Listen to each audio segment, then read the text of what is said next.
So you finally married the person of your dreams. Now what?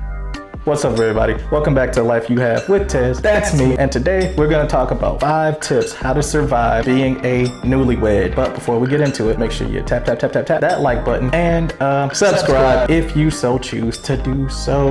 Okay, so we're going to get into this because nobody ever teaches you how to be a newlywed. Number 1, it's not all romp and fun. The honeymoon's over. Now you have this realization that the other person is imperfect. See, what happens is when you get in a relationship with somebody, you have a tendency to overlook their imperfections and you believe the whole world about this person. But then gradually that like dopamine hits and all that stuff that allows you to not see people for who they are, it starts to wear off. And then you suddenly see this person for who they are. They're just a messy person like you. They are imperfect. They snore. They snort when they laugh. They fart. They burp. All the stuff that you know that people do, but you glazed over it. But now this person is a real person. This is them in their natural habitat. So if you dated, you'd know that. But you know, peeps move quickly these days. It goes from Twitter to date to romp to I like you, you like me, let's get married. 3 or 4 weeks later, boom. Now they're out of the honeymoon phase and they're like, what have I done? So what you need to know is that it's not all just romping and fun. You have to be able to see this person as a regular person and you have regular issues. You have regular things that you need to handle. This person might have debt. This person might have a car that needs fixing and they just lost their job, but they didn't tell you that. It was just a whirlwind romance. There's all sorts of things people hide from people, and that's what you need to be abreast of. You need to ask those questions. Even if you just hook up with somebody, you decide you like it enough to marry them, you still got to ask them, you have any kids? You got any bad relationship problems? Are you a mama's boy? Are you a mama's girl? A daddy's girl? An uncle's girl? Whoever. You need to ask those questions because people lie. Number 2, communicate. Yes, you do need to talk. Studies show that 100% of people need you to communicate with them. Now, the ways of communication might be different. No, I'm not talking about you guys communicate through your fists like you're martial artists or something. No, I'm talking about however it is that you communicate vocally or maybe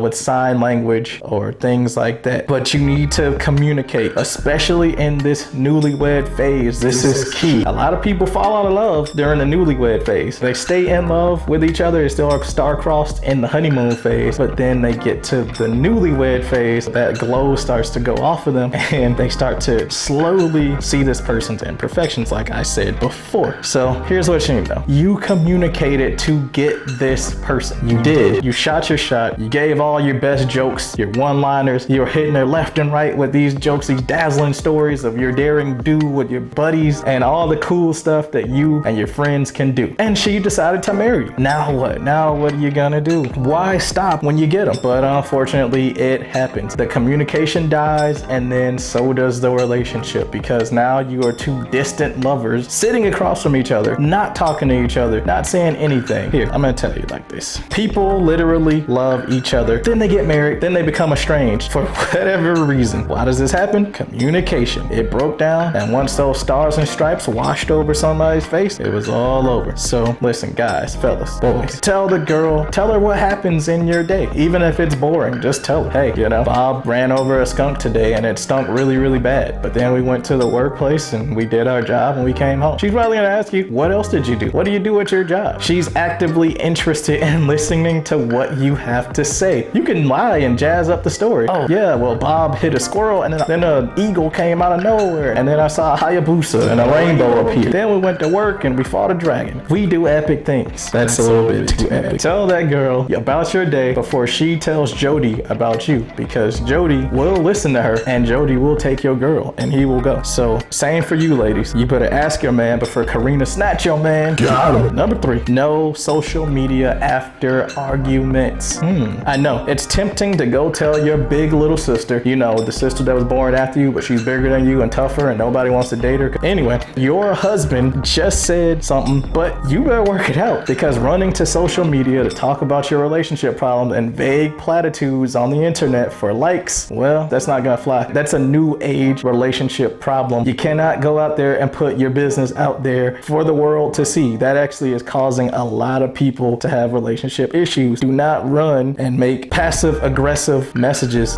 on the internet for your family to see, because you already know what's gonna happen. And guess what that's called, my friends? It's called manipulators. And manipulators are going to manipulate, and they're always one slice away from having you done up and done in. So just talk to your spouse. Keep all your problems in the house. Your husband is a mama's boy because you let him get that way. Your wife is a daddy's girl because you let her get that way. You didn't let her know what was up before you primed her engine back when you met on Twitter or Twitch or wherever you met this person, romped them as soon as you met them, and now you fell in love with them. Because you didn't do that stuff, and you didn't have any conversation, and you didn't talk about it, and you don't communicate now you're in this hole. You're in this pickle. So I'm gonna help you get out of it. Look, your homies, homegirls, they don't want the team to break up. Your friends are gonna actively try to sabotage your relationship because you were their friend first. They don't want you to go because then they have nothing else to do. Why would I want you to be happy if I'm not happy? I know if I was petty, that's what I would do. But I'm not petty. We're not petty. And if they go and they tell their parents, well, just think about it like this. All people want to protect their most prized investment, their child. They spent 18 years or so raising you. The last thing they want you to do is be miserable and sad. So they're going to probably suggest murder if things don't happen according to plan. If you think I'm joking, might want to look that up. All right. Number 4, give them some space. You know who was born by themselves and has 10 toes and 10 fingers? You. And guess what? Just because you were born alone, it means you can live alone. And you were doing it before you met them. So that means you're definitely capable of doing it without them. I'm sorry if you became codependent. So with that said, you can go hang out with the ladies and have a girls' night and let him go and hang out with the boys, because all we're gonna do is we're gonna put the Bible on the table and we're gonna read the Bible, because that's what men do when we go and hang out with each other. We read the Bible. Y'all are fooling around, but not us. We're praying to the Lord that we have a good night.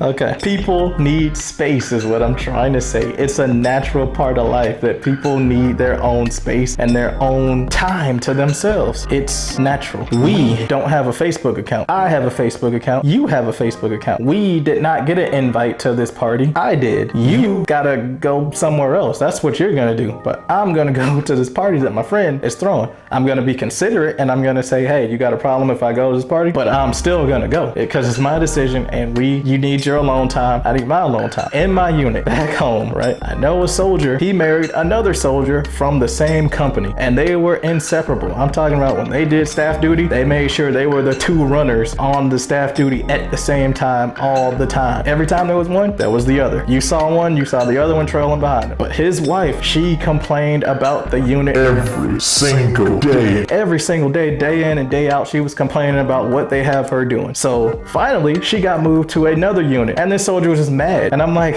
why are you mad? And he, like, your wife literally complained every single day that she got in this unit. She's been complaining. What did you expect when they moved her? You thought that things were going to be better for you? So, I mean, literally, like, they are mad that, that they can't hang out and be together and go all the other places. And I try to tell them, look, you guys are newlyweds. Yes, you might be best friends and all that stuff, but that gloss is going to wear off. And then y'all are going to start seeing each other's imperfections. And then what are you going to do? This being separate from each other is actually better for them in the long run, because they weren't codependent before. Now they are. Hopefully it lasts for them though. So what I want to say is let that person be alone, okay?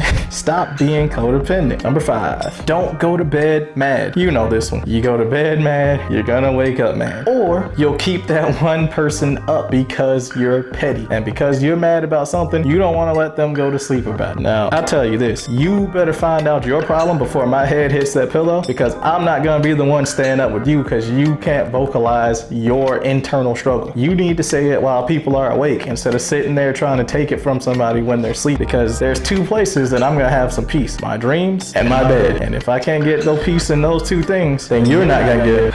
You're gonna get blocked on Facebook, because that's how you get blocked on Facebook. Then the passive aggressive status updates saying, I can't believe it, I thought you were somebody who was special. And then people are like, oh my God, what happened? And you're like, I don't want to talk about it, just send me a message. Just like that. Now you're back on Facebook and the cycle continues. Look, here's another story for you. I know a guy who's had more marriages kids and more kids than I have. And I have 5. But this guy, every single girl that he marries, right? He gets them pregnant and then he gets divorced. It's like he waits for the perfect time. He's like, man, I don't like this woman. She's pregnant now. Let me get rid of her. And it's like, whatever he's doing, clearly somebody's going to bed angry. Well, angry and pregnant. What if they go to bed angry and they wake up pregnant though? Like, this guy has problems. I don't know what to say to him. I've known him for 10, 11 years. We went to basic training together and I've watched his life through Facebook. He had one wife. I don't know what happened between them, but they dissolved. And then he had literally, it was a week. His wife was a model, and then a week later, she put up a status like, I don't think it's gonna last between us. Then she has a baby, and then they bounce. And then he got another girl. I don't know what happened to her, but then another girl after that, and then she got pregnant when they were remodeling a house. How, Sway? How? Either your standards are ridiculously high or you have expectation issues that you need to fix. But anyway, that's the video, guys. Let me know down in the comment below, because this is gonna be a 2-parter. So let me know if you guys want to see some more, because it's gonna happen anyway. And tap that like button so you can let the YouTube algorithm know that we're making videos every Thursday, every Sunday, and temporarily every Tuesday. And subscribe if you choose to do so. This is the life you have with Tez, and part 2 is coming soon. That's me.